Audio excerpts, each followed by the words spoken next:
Bueno, Open Mat, episodio número 2. Daniel Márquez invitado, man doble. Así arrancamos.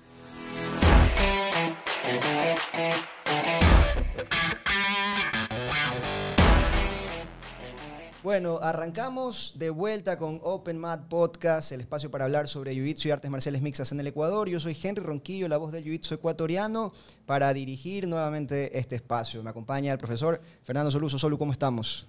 Todo muy bien, un gusto acá. Chéverísimo. Bueno, demoramos un poquito en tener nuestro siguiente invitado, pero creo que valió la pena el scouting, la búsqueda, y ya estamos acá con Man Doble. Él me ha dicho que solamente es Man Doble porque ese es su seudónimo de luchador. Entonces, ¿cómo vamos, Man Doble? Gracias por estar. ¿eh? Gracias a ustedes, amigos, por la invitación. Qué gusto poder estar aquí compartiendo con toda la comunidad. Vamos ahí.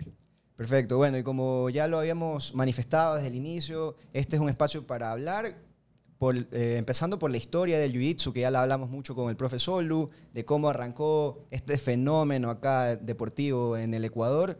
Pero bueno, yo quiero saber también, tú fuiste uno de los pioneros de este deporte en la capital de los ecuatorianos, en Quito, ¿no? ¿Cómo se da el primer contacto con el jiu-jitsu, Man Doble? Sí. La verdad creo que eso fue un factor importante, una particularidad del jiu-jitsu en Ecuador, ¿no? Al haber empezado con un fenómeno nacional. Y yo en mi caso, junto con Ciso, Mota y toda una generación, tuvimos la suerte de manejar eso en la capital.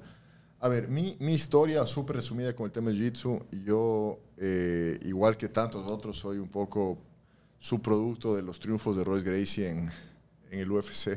El UFC 1. El UFC 1, ¿ok? Claro. En ese momento yo, claro, aquí estaba, mi madre es brasileña, pero yo vivía en Quito, no había mucho que hacer y íbamos de un lado al otro viendo qué se podía hacer. Y después yo, con 12 años, 13 años, me fui a vivir a Centroamérica, El Salvador. Ahí tuve la suerte de formarme bastantes años en una academia el profesor Soluso también lo conoce, Carlos Betancourt, un personaje interesantísimo, tanto muy formado en la escuela de striker clásica europea, pero que también había una inyección de grappling que venía similar a lo que pasó aquí con Roberto Vitar, todo el mundo que venía un poco de Estados Unidos. Después de eso yo volví al Ecuador con 18 años y ahí no había todavía mucha cultura marcial, había un poquito de una escuela, de una mezcla de judo con algo de striking, donde nos formamos muchos que después pasaríamos de Francisco Guerra, Dan Almeida, similar a lo que fue Roberto Vitar aquí, que era con David Monard en Quito. Pero la verdad en esa época, toda esa época de mi vida, te diría mi época de estudiante, mi época del colegio, universidad, todo mi gran pasión, solo mencioné brevemente antes, era la esgrima, ¿no? Que es un capítulo de mi vida que yo cerré dolorosamente, ya hablaré después de eso ahí. Hace 18 años que no he tocado un arma de esgrima, no pienso volver a hacerlo en mi vida. Hace 18 años. Fue una cosa súper importante para mí, un deporte que me enseñó muchísimo, pero terminó ese capítulo de mi vida justo en el 2005, cuando yo estaba viviendo en Alemania. Volví y las coincidencias de la vida hicieron que yo justo volviera a Alemania en esa época y estuviera Soluso llegando también al Ecuador. Conocí a Ciso Mota ese mismo año también, me acuerdo en el seminario del profe Fernando en 2006 en Quito, y ahí empezó la historia, ¿no? Descubrí la alternativa genial, a veces, como se dice a veces en el mundo de los toros, ¿no? Tomar la alternativa. La alternativa del jiu-jitsu fue una cosa maravillosa, ¿no? Y de verdad creo que estamos hablando de un personaje muy importante, ¿no? Creo que Ciso Mota es legítimamente el pionero del jiu-jitsu en Quito y de este primer grupo, ¿no? Donde estaba Man Doble, Inciso, y sale la escuela o se desarrolla el jiu-jitsu de Quito y más que de Quito, de la Sierra. Creo que este es el núcleo primordial para todo eso. No, y aquí vale un comentario. Mira, ese fue un problema que ha arrastrado el Ecuador en su historia en general con casi todo deporte, que es la fractura que hubo siempre entre las regiones del Ecuador.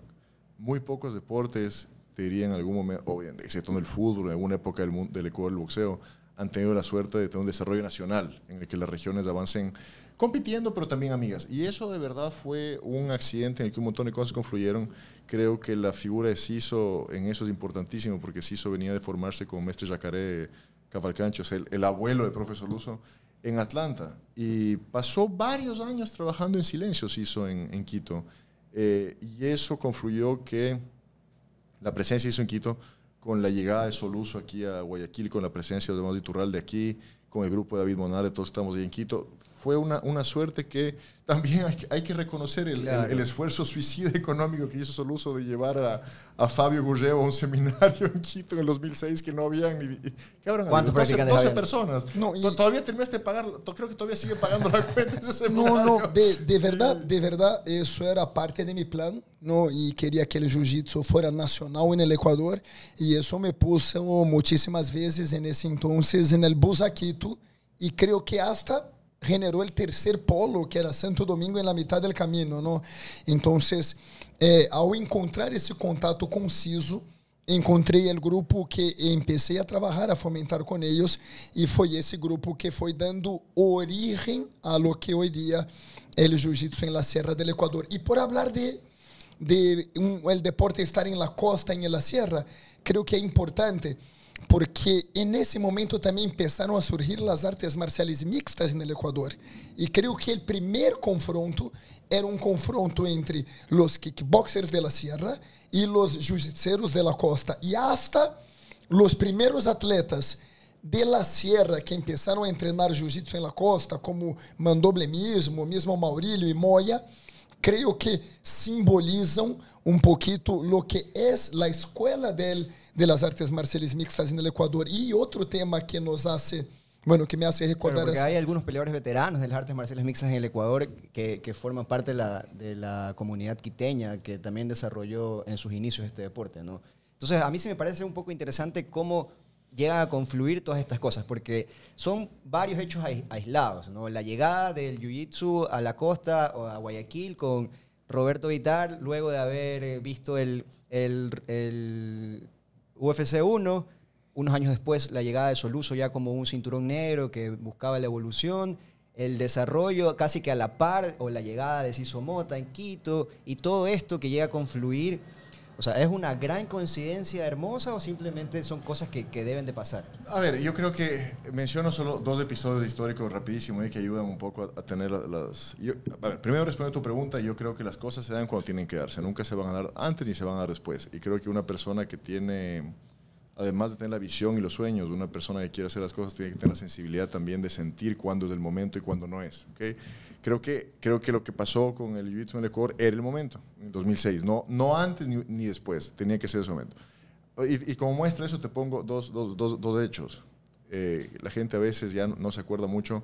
En Quito, creo que estoy casi seguro que es 1996, pero puede que me equivoque un poco. Hay un evento histórico que habla de la prehistoria de las artes marciales mixtas en el Ecuador, porque muchas veces apuntamos el nacimiento de las mixtas en los primeros Punisher, los eventos de Henry Montenegro, pero hubo un evento antes de eso en Quito. Estuve ahí, no decía en primera fila, pero en tercera fila, te puedo contar cómo fue. ¿ya?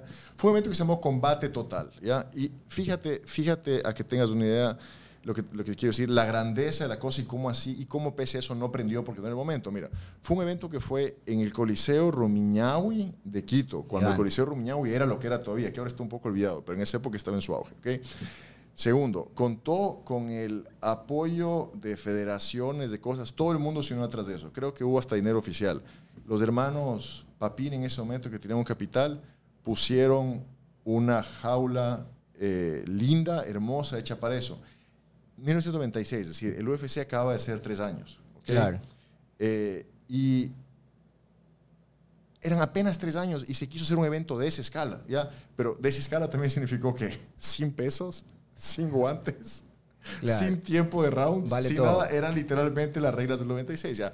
Y eso hay que decir, y me alegro poder decirle eso. Pero eso hay que reconocer a la gente que se midió ahí. Una persona que se midió ahí, que a veces la gente se olvida, se llama Henry Montenegro. Y, si me escucha, él sabe, mucho cariño, admiración por Gran Henry, personaje, sí. porque hay peleadores de internet, hay gente que habla. Y nuestro colega Henry Montenegro siempre fue un peleador que quiso probarse. Él fue mi debut profesional en artes marciales mixtas y después, años después, tuve el gusto de ascenderlo a cinturón negro. Algo, más un tema que habla bien de... Eso, otra persona que se llamó Patricio Dalgo, que es un profesor de artes marciales, natación de Quito, Guatuí. Tercera persona importante, ya vamos a conversar de él, un norteamericano que hacía jiu-jitsu y que estaba de paso por Quito, Universidad de San Francisco, universidad donde yo trabajo, donde enseño ahora, que se llama Aaron Scrocchi. Y la cuarta persona importante, vamos a conversar, era era Weber Espinosa, ya no sé por qué, ¿ya? Que en ese momento, Weber Espinosa, año 96, tienes que imaginarte un super atleta de 1,93 m. A los que no conocen, creo que Weber sigue siendo la gran referencia del kickboxing en el Ecuador. La gran referencia que es en Ecuador y un super atleta, te diría, del nivel de un ¿cómo se llama el luchador cubano de 185 libras en el UFC? De Joel Romero. Nivel Joel Romero. No, sin para ese entonces era un kickboxer nivel Glory. Nivel Glory y la facilidad atlética de él impresionante. Bueno, entonces los 4 estaban en ese evento, ¿ya? Sin reglas, sin básicos, ¿ya? Y mira lo que sucede. En una semifinal, a Henry Montenegro, Weber lo golpea mucho, todo, algo gana, ¿ya? Creo que esto es, si no me, bueno, Henry después me corregirá si me estoy equivocando, ¿ya? En la otra semifinal, este norteamericano, Aaron Scrooge, también vence al otro tipo, o algo también fácil con Jiu-Jitsu. Y en la final se miden Weber con Aaron Scrooge. Y lo normal era que Weber masacrara al tipo, ¿ya? Pero Aaron Scrooge, después de sufrir una paliza a lo Minotauro con Bob Sapp, hace un derribo, monta y gana con llave de brazo. Jiu-Jitsu 101. Jiu-Jitsu 1.01 en 1996. ¿Ya? ¿Será que existe un video de esta reliquia y raridad? Porque dicho evento para mí es algo lendário. Yo escuché esa historia algunas veces, pero en mi cabeza era un ring. Es por primera vez que me entero que era una jaula. Es una jaula y era con ring girls y era con entrada. Igual, ¿recuerdas tú en los primeros UFCs que entraban con el letrero que decía el estilo de lucha? Era increíble, increíble. No, y el Rumiñahui en su auge, bonito. Piensa que esto es del 96. En diciembre del 94 había sido en el Rumiñahui. Vale un documental, documentaristas del Ecuador. En el 94, en diciembre del 94 había sido en ese mismo Rumiñahui la pelea de Bernard Hopkins con Segundo Mercado, con presencia de Mohamed Ali, con presencia, o sea, claro, era ese. También que era muy fuerte. Claro, exactamente. Entonces, era todo. Hacen este evento, ¿ok? Uno diría, después de eso, lo lógico hubiese sido que existe un despunte, claro. Exactamente, surgiera un auge de Jiu-Jitsu como el que pasó en Estados Unidos. ¿Sabes qué pasó? Nada. Prohibieron las MMA, hubo una polémica nacional, cómo pudo haber sido ese salvajismo, qué horror, condenaron y se sepultó eso. Y es como que nunca hubiera pasado nada. Quedó en el olvido en la prehistoria. ¿Por qué? ¿Y ahí viene el punto por qué. Porque no era el momento. No era el momento. Y 10 años después, en cambio, sí era el momento. Y ahí viene el otro episodio que te quería decir. Que es, a ver, 2006 es el último año en el que se hace el Mundial en Brasil. No es poca cosa. El Jiu-Jitsu ya era un deporte grande, ¿ya? Y en ese año mejor no aquí, no a Guayaquil, sino a Quito, Soluso trae a Fabio Gurgel a un seminario, ¿ya? A ver, y Fabio Gurgel viene a un seminario en Quito en el que no te miento, o sea, si me pongo a pensar te diré hasta los nombres, pero había quizás 2 cintas violetas, creo que uno era el chino Aguirre y el otro Pipo de la Gasca, creo que también estaba, sí, Pipo de la Gasca estaba, ya me acordé, ¿ya? Sisomota, todo, cintas azules habrán estado 4 o 5 y cintas blancas unos 4 o 5, ¿ya? Y Fabio, a ver, pero nunca voy a olvidar eso, Fabio dio ese seminario. Es decir, uno pensaría, a ver, Alianza ya era grande, Fabio ya era grande, el Jiu-Jitsu del mundo ya era grande, ¿ya? Y él se ve de repente en un país de los menos trascendentes de Sudamérica dando un seminario para 4 gatos, ¿ok? Y uno pensaría que el tipo así iba a ofender, si iba a ir todo algo, pero no, nunca voy a olvidar eso, o sea, fue, y eso de verdad nunca me olvido. Primero, la buena voluntad con la que él dio el seminario, impresionante, o sea, dio el seminario como hubiese dado para 200 personas en Estados Unidos. Nunca voy a olvidar que él dijo, yo me acuerdo cuando yo en Brasil tenía competencias de 10 personas y hoy son de cientos de personas, de miles. Tengan fe, tengan esperanza, van a ver lo que viene. Nunca olvidar eso. Yo acompañaba también este mismo pensamiento, ¿no? Creyendo en la expansión mundial del Jiu-Jitsu y creyendo que con cariño crece más. Entonces, eso en cambio era porque ya era el momento. Entonces, las cosas suceden cuando tienen que suceder. No va a suceder ni antes ni después. Y a veces creo que nos cuesta mucho aceptar eso como personas. Ese era mi comentario final nada más. Claro, yo creo que para allá va solo igual. Hay también un fenómeno que no sé cuál será la real relación que existe, ¿no? Que, bueno, acá en el Ecuador el Jiu-Jitsu se impulsó poniéndose los guantes, subiéndose a la jaula y dándose de puñetes con otro tipo para afirmar que era una de las artes marciales más efectivas que existían en el entonces, ¿no? Era básicamente lo que hizo Royce y la familia Gracie en los Estados Unidos en el año 93. Esa relación también se dio, o sea, ese fenómeno también se dio en Quito. También hubo que subirse a la jaula para defender el Jiu-Jitsu y la bandera. Voy a dar una previa acá, pero voy a dejar la respuesta a nuestro entrevistado, ¿no? A eso iba. No solo pasó como pasó de manera violenta, ¿no? Entonces no pasó como 93, pasó como los 70 y los 80, con invasión de gimnasio, con rivalidad. Y esa era la pregunta que tenía Mandoble, ¿no? ¿Cómo fue ese proceso? Y de verdad, se esse processo foi necessário, se isso foi benéfico ou se isso generou algum prejuízo ao desenvolvimento do jiu-jitsu e das mixtas no país. Como vê isso? Como vê esse período em que as coisas não eram tão pacíficas? A ver, yo creo que eso podríamos dar días enteros de episodios puntuales, ¿no? Y en cada ciudad y lo propio. Pero a ver, mi respuesta puntual a la pregunta fue, a ver, te respondo con una analogía. Es como cuando tú juzgas la guerra de independencia de un país. En la guerra de independencia de un país hay brutalidades, hay cosas que no se vuelven a hablar, hay cosas que es mejor dejar sepultadas, siempre. Pero así nacen los países, ¿ok? Y hay que entender una cosa.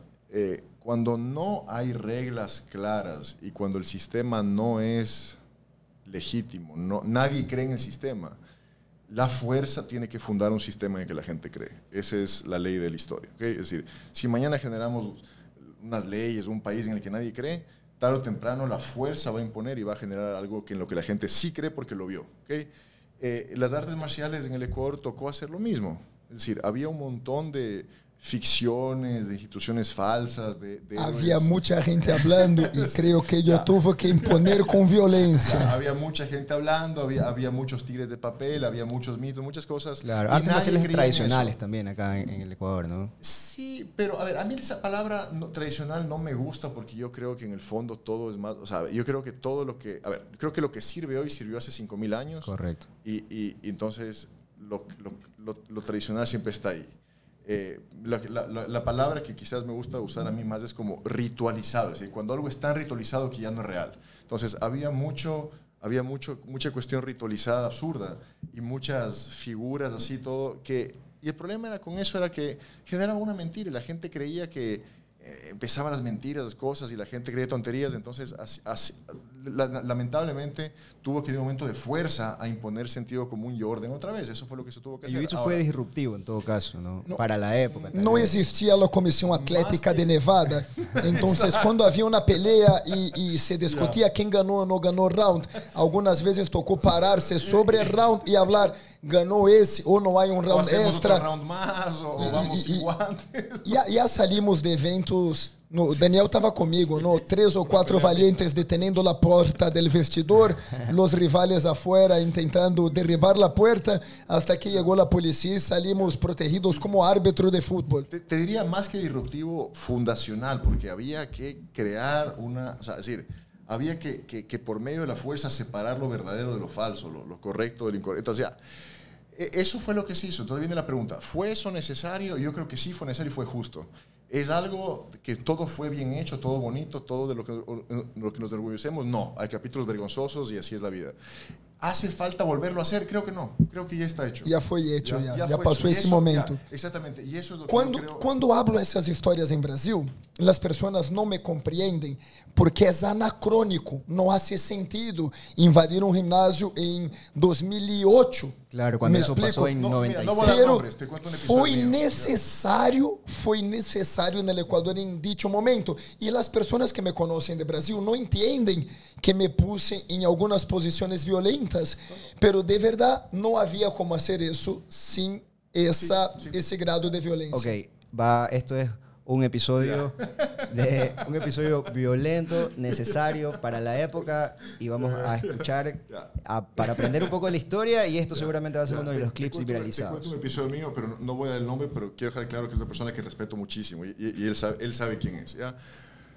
Mira, en ese momento, en el auge del conflicto, y hablaremos después de eso, que existía entre el movimiento del jiu-jitsu y el movimiento del kickboxing serrano, digamos, en ese auge, ¿okay? Yo quedé un poco en la mitad de eso porque yo soy quiteño, pero tenía mis relaciones muy cercanas con jiu-jitsu guayaquileño. Entonces, hubo un torneo en Quito, ¿ya? Y yo luché el absoluto, y escúchate los nombres, ¿verdad? En el absoluto me tocó Johnny Tama, ¿okay? Enrique Crespo, uno de los chuta, no puede ser que me olvide el nombre, ya mucho golpe en la cabeza. ¿Cómo se llama el gobernador? El gobernador de ahora. Uno de los Tabaqui. Uno de los Tabaqui, ¿ya? Perdón, Alessio, no puede ser que me olvide ese. Alessio Tabaqui, ya estoy casi seguro que era Alessio, ¿ya? Bueno, me tocó 3, 4 de ellos en el absoluto, ¿ok?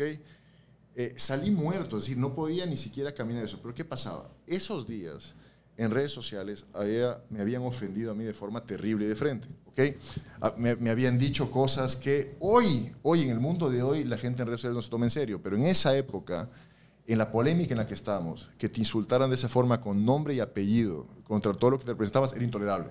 Entonces yo a esa persona le dije, te veo, esto fue sábado la competencia, dije, te veo el domingo en el lugar donde vas a estar para arreglar las cosas.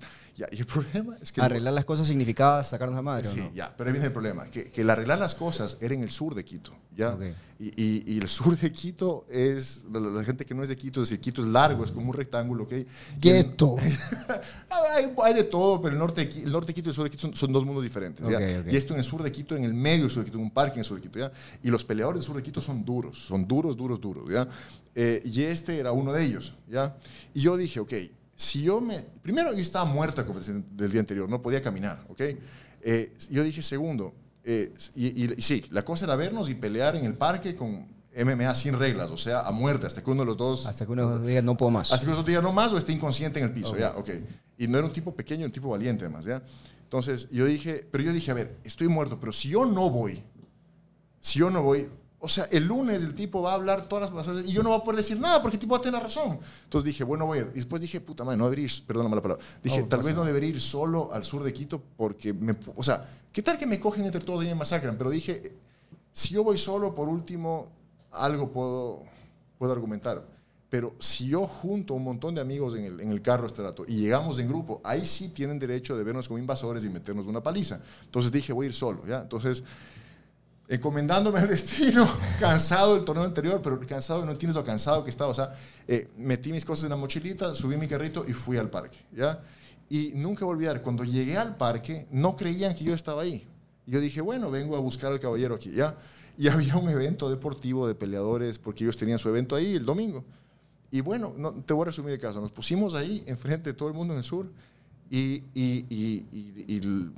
lo vencí, ¿ok? Él después decía, qué interesante Daniel de Jiu-Jitsu, nunca intentó, sino que solo luchó con el jab. No intenté Jiu-Jitsu porque no podía, estaba tan cansado que no tenía fuerza, entonces solo literalmente peleé con una mano llaveándolo hasta noquearlo porque no podía, estaba tan cansado que no podía. Ya. Y entonces, ¿qué pasó? Hice eso, ya, lo vencí, pero lo que te quiero decir es que lo vencí y después de eso nunca se habló de eso, es decir, es la primera vez que estoy hablando de esto en público y han pasado quizás 12 años de eso, ¿ok? Nunca se habló de eso y quedamos bien, ni yo hablé, ni ellos hablaron y quedó clara la cosa, se arregló, entonces... Ahí es donde tal vez...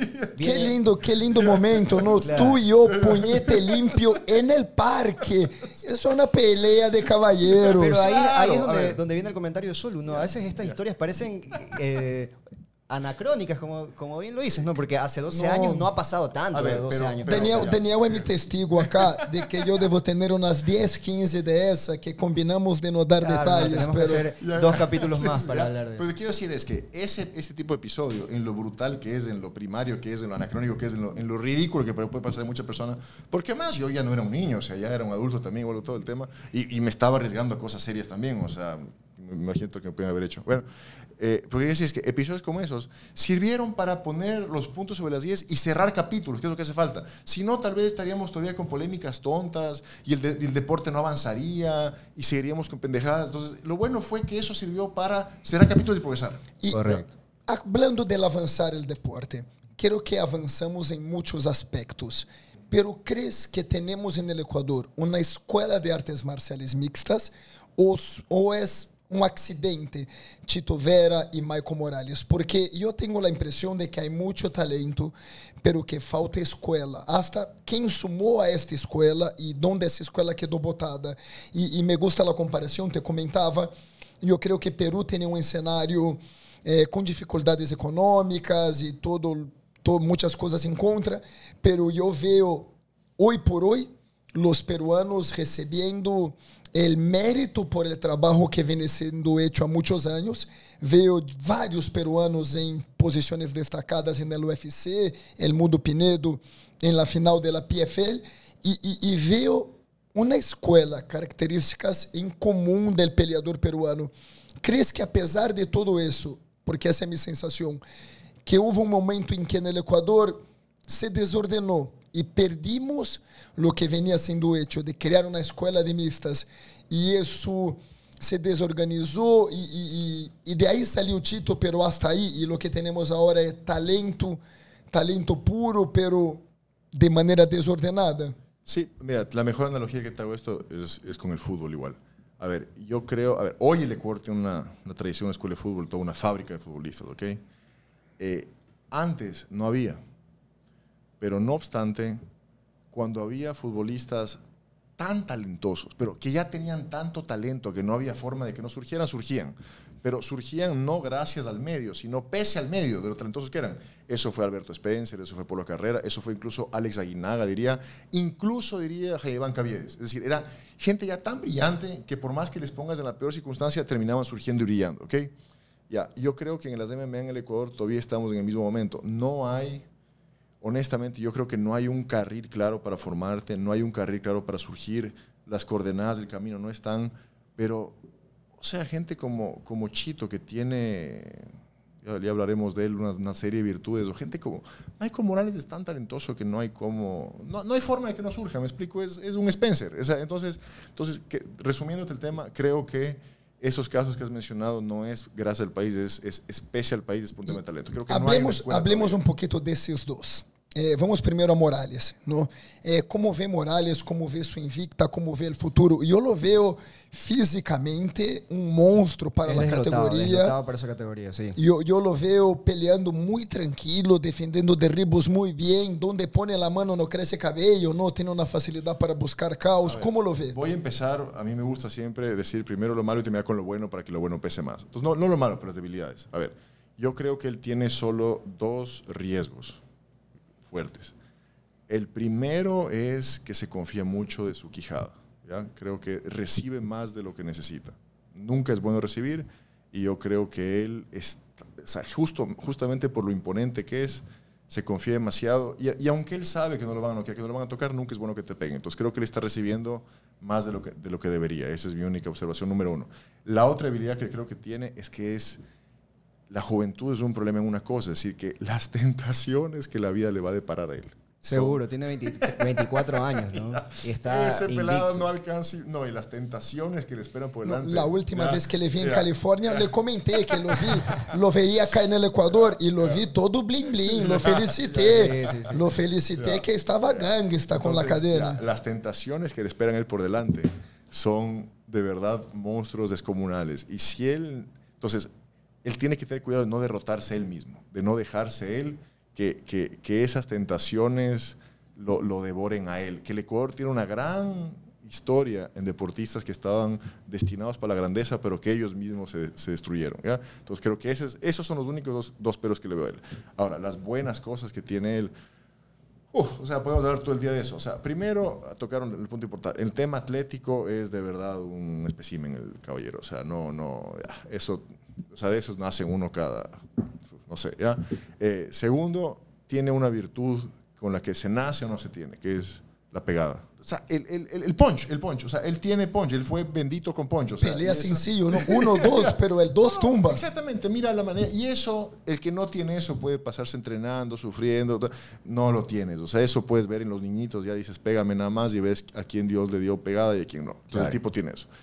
Y la otra cosa que él tiene es que en ese tamaño, con ese punch, la fortuna quiso que él naciera en una familia en la que el tipo tiene un wrestling fuera de serie. O sea, ha sido una cuna de judocas, de una cosa. Entonces, solo junta esas tres cosas. El atleticismo que él tiene, la pegada que él tiene y una base de wrestling y todo que él tiene formado desde pelado, sumado al hecho de que él empezó su carrera muy temprano. Entonces, tiene mucha experiencia y tuvo en la parte amateur derrotas feas, ¿no? Con Ricardo Centeno en una pelea amateur o algo todo. Entonces él creció tan bien, entonces tiene todo. Siempre hablo que estamos mal acostumbrados, porque Morales y Chito no son peleadores promedio. Yo creo que sí cabe el comentario y ahí se puede evidenciar eso, ¿no? Chito sale de un momento en donde tal vez influenciado por las academias de Jiu-Jitsu que empezaron a crecer en el Ecuador. Es que estábamos ordenados mientras Correcto. el Jiu-Jitsu estaba mezclado con las mixtas. Correcto, sí. Y las mixtas empezaban a salir porque habían profesores de las academias de Jiu-Jitsu que empezaban a pelear mixtas. Estaba el profesor Soluso que ya tenía algunas peleas profesionales. Entonces nace de ahí, ¿no? Luego él, por virtudes propias, trabajo duro y otras cosas que se confabularon a su favor, pudo lograr primero la primera victoria, que era llegar a UFC, luego de llegar mantenerse y luego mantenerse brillar. Ahora Morales llega también un poco casi que pateando la puerta, ¿no? Ya luego de que Chito hace como el trabajo sucio, por así decirlo, Morales llega y se nota un peleador físico imponente que va y tiene 15-0 y está todo bien. Ahora, sí cabe, creo yo, hay una lista de luchadores ecuatorianos que están peleando por llegar a las grandes ligas, haciendo escuela en México, trabajando, pero que también hicieron sus bases tal vez acá en el Ecuador. Creo yo que, o crees tú, Mandoble, que estos dos son deslotados, como ya lo decías, que tienen que sí o sí brillar, porque Chito lo ha dicho muchas veces, yo tal vez nunca, él lo ha dicho, ¿no? Yo no fui el más talentoso, pero... Te voy a decir una cosa. Porque era el más débil cuando llegó al TUF, por ejemplo, en papeles. Sí, pero te voy a dos cosas nada más. A ver, mira, Michael era un tipo que estaba destinado para el UFC. Si no era de esta forma, te pongo el ejemplo, no se daba no se daba nada de este tipo de cosas o algo, ¿ok? Algún día él iba a estar en algún gimnasio entrenando de sparring de alguien que iba a pelear y le iba a noquear tieso en 5 segundos y lo iba a ver un agente. Esa cantidad de talento no se puede simular. Como en las películas así. Sí, exactamente. Como esa historia que te acabo de contar que la toman en las películas. Las películas la toman de realidad que se produce muchas veces, ¿ya? O un día iba a ser un tipo que iba a necesitar dinero y hacer 50 peleas en YouTube hasta llegar. O sea, es demasiado talento. No hay forma de que no suceda. Okay. Eso ahí. Chito es otra historia, pero él nunca lo va a decir porque en nuestro entorno... A ver. Se podría mostrar arrogante, tú dices. No, te voy a decir que en nuestra cultura la suerte se juzga que no tiene nada que ver contigo. Entonces, a la gente no le gusta reconocer que tiene suerte porque creen que eso no es bueno. En otras culturas, la suerte se considera que es una especie de bendición. Tú tienes que estar orgulloso de ser suertudo. Claro. O sea, significa que los dioses te quieren, ¿ya? Y Chito hay que reconocerlo. Astros, ¿ya? Exactamente, ya. Chito, él nunca lo va a decir porque es humilde, porque tiene esa cosa. Chito siempre fue un muchacho afortunado, pero tiene un sentido antiguo de los romanos, un tipo al que la fortuna le sonríe, ¿ya? Oye, y Soluso, que me va a entender bien esto, y no hay rival más jodido que el peleador, que el oponente que tú sabes que es afortunado, ¿ya? Es el tipo que tú sabes que cuando tú vas a estar ganando te vas a torcer el tobillo, que le va a salir algo que no tenía que haberle salido, que cuando parece que le vas a ganar, te va a ganar. Eso, tú como oponente de un rival afortunado, es horrible, ¿ya? Y hay gente que nació afortunada. Y Chito es un tipo... Si tú ves la historia de Chito, todo. Hay mucho trabajo duro.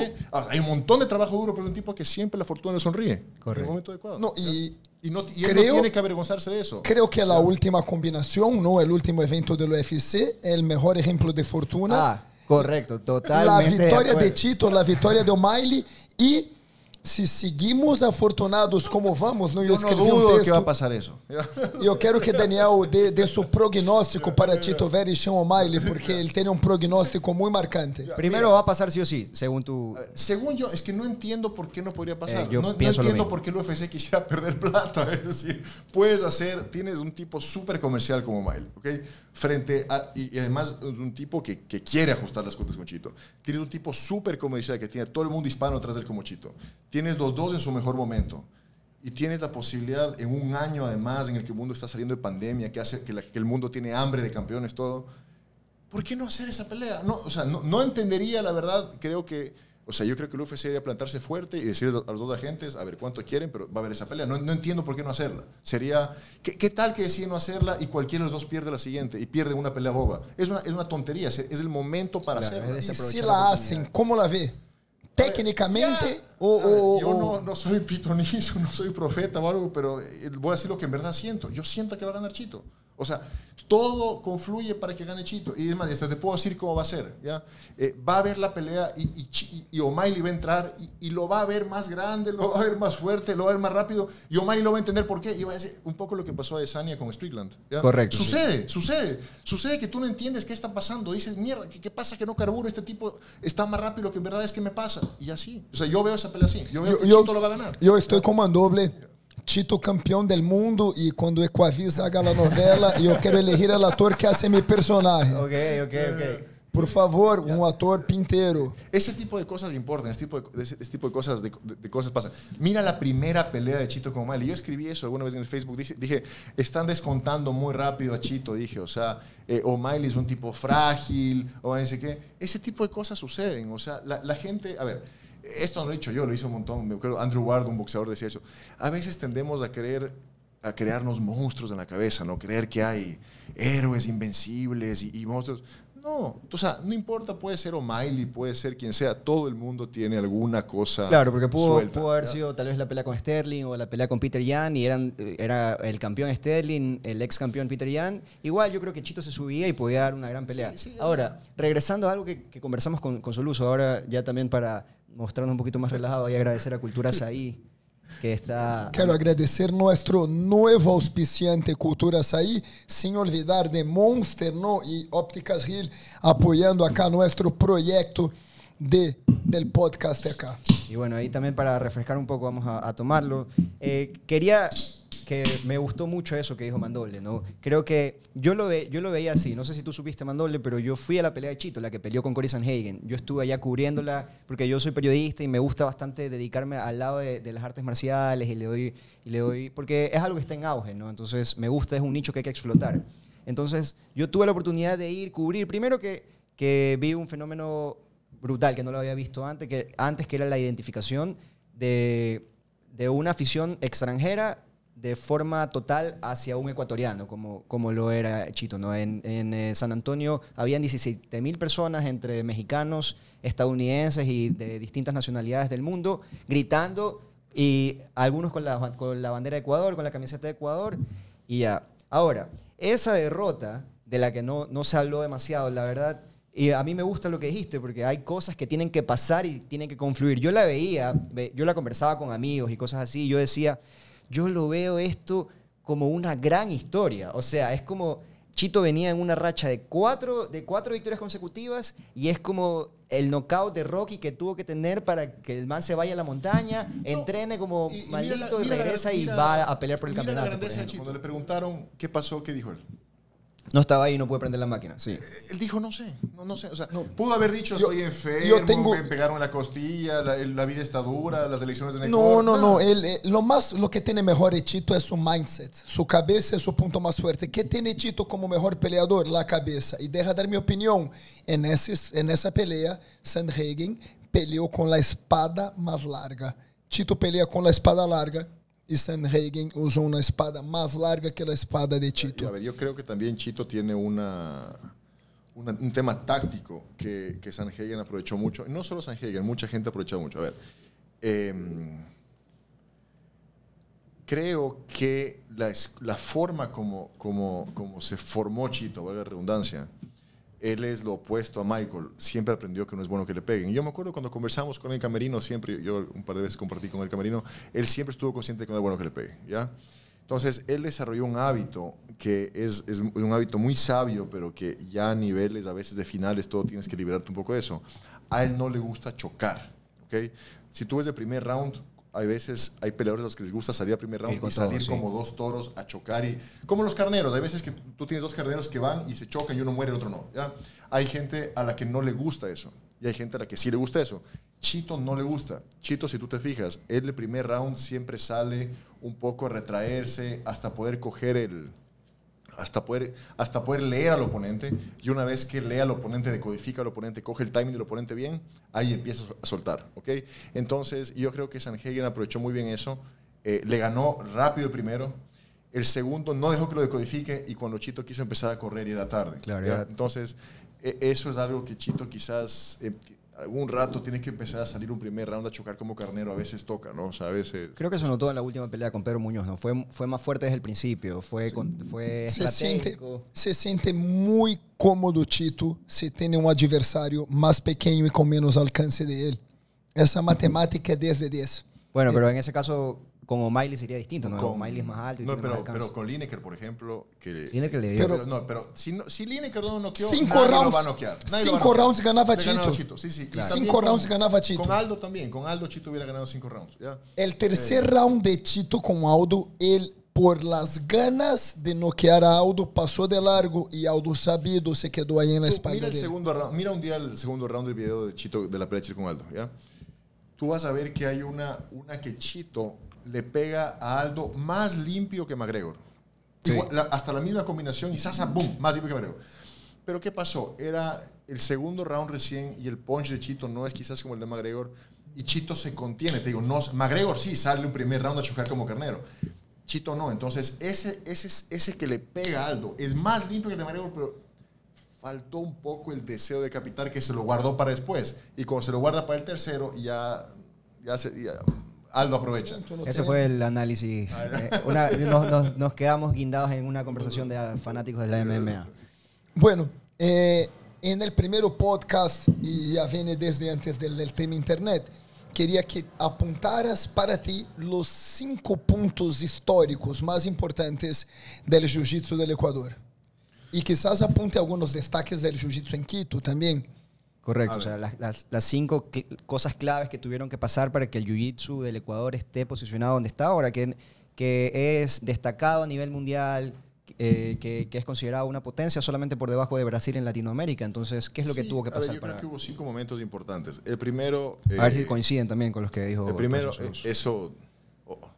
los actores serán los que lo cuenten en su momento, pero en el año, entre 2006 y 2007, hubo una pequeña guerra civil en el jiu-jitsu ecuatoriano y había un bando que quería volver a la división, si quieres, y al aislamiento, y había otro bando que quería la unidad y salir al mundo. Y afortunadamente ganó el segundo bando, ¿ya? Y en esa mini guerra civil pesaron mucho los Iturralde, pesó Soluso, pesó Ciso. Ese creo que fue el primer momento, ¿ya? 2006-2007 creo que ese fue el momento en el que los cabecillas en ese momento decidieron, no, vamos a unirnos, vamos a profesionalizarnos y vamos a salir al mundo, cuando había otro bando que no quería eso. Entonces creo que es un momento. Otro momento importantísimo, aunque no parezca, Soluso se va a acordar, hubo un evento, una competencia en Punta Carnero. Con Tarsis Humphreys. Ajá, con Tarsis Humphreys, con colchoneta barata ahí en la mitad de la playa. Y ahí me parece que fue un evento importante por varias cosas. Primero, sí, la presencia de Tarsis aquí en su momento, estaba recién empezando como cinta negra, una estrella, todo el tema. Lo mismo, un evento pequeño quizás que uno diría no, pero que prometía mucho, pero ya hubo 2 personas que brillaron mucho ahí, de diferente manera. Ese fue el día de la revelación de Francisco Sinisto Iturralde, que salió de la probeta. De la nada, el pelado finalizó a medio mundo, que tenía 13 años creo, y mató a toda la división violeta. Fue como ver a un verdadero... Era un prodigio. Exactamente, y formado aquí. O sea, él no había venido afuera, o sea, era creado aquí. O sea, ver como de repente, wow, esto puede llegar a ser Ecuador. Y la otra persona que no brilló mucho en ese momento, pero... Que estuvo presente en ese Estuvo torneo. presente y se cortó y no pudo terminar la competencia, pero se notó el brillo y se notó lo que iba a hacer fue Jorge Elías Bucaram. Okay. Que en paz descanse, Bam. Ya, de repente había Los 2 fuerzas primeros nuevas. atletas que pusieron el Ecuador en el mapa. Hay una linda foto de Bambam y Sinistro apuntando al Ecuador en un Panamericano, ¿no? El banner de un Panamericano. Y era esto mismo. Esos fueron los 2 pioneros que pusieron el Ecuador en el mapa. Y otro evento digno de mención que yo creo que es importante, que marcó mucho, más que un evento, pues un proceso. Un momento, claro.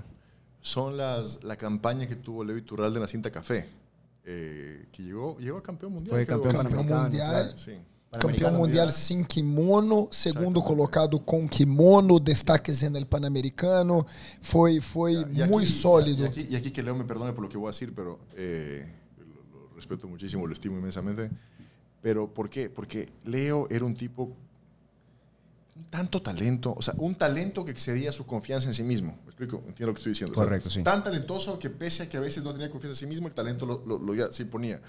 Y Cinta Café en ese momento, la gente no alcanza a entender lo brutal que era Cinta Café en ese momento. Luchou com Bochecha, com João Assis, exatamente. são peleas importantes. E a verdade, o que passava com Léo é que já era fisicamente e tecnicamente um grande peleador, pero era um cinturão violeta por estar no cenário do Equador que nunca havia peleado afuera.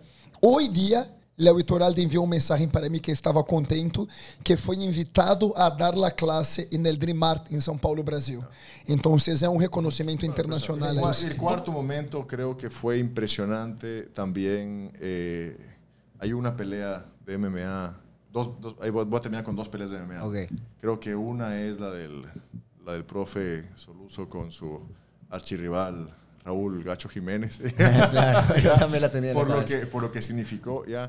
Y la última es una pelea de MMA en Quito, que es Maurilio Álava con Jaime Costales. que algún día conversaremos esa pelea, pero creo que son los 5 momentos que para mí marcaron la historia de... El que nunca viu Soluço e Gacho e el que nunca viu Maurílio Álava e Costales, essa são para mim, para muitos, as duas peleas mais importantes de las MMA no Equador. Dos clássicos. Bueno, antes de nos dar as últimas palavras acá, Henry e eu queria recordar, ¿no? Los próximos eventos, estamos cerquita, en el mes de octubre, 28 y 29, tengo el circuito ecuatoriano en Olón, también ya se espera la final del GP del Nova, bueno, grandes eventos que esperamos en el Jiu-Jitsu del Ecuador.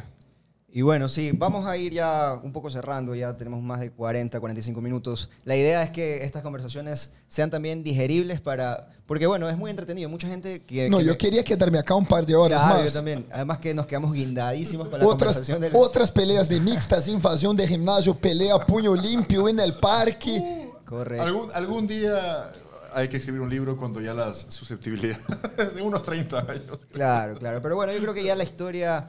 ha pasado lo suficiente para ir contándola, ¿no? Y yo te digo que al primer podcast, Solu, mucha gente se veía bastante... Me escribía y me decía... ¿Sabes quién me escribió? Me escribió Sinistro. Y me dice, hermano, buen podcast. Solo contó la mitad de la historia. Faltaron los primeros viajes a Brasil. Me habló de las invasiones a los gimnasios y todo esto. Y yo le digo, claro, obvio, si nos hubiéramos sentado a hablar, hablábamos 3 horas sin problema. Y ahí le dejé abierta la invitación también a Sinistro para que sea uno de los invitados, ¿no? Pero ahí él dio el reconocimiento también de todo lo que contaste y verificado y certificado 100%, ¿no? Bueno, agradecer a nuestros auspiciantes, Monster, Energy, Culturas ahí que se está sumando, y también agradecer la presencia aquí de Man Doble, Daniel Márquez, para toda la comunidad del Jiu-Jitsu brasileño. Profesor Lu, creo que igual hay que seguir contando la historia.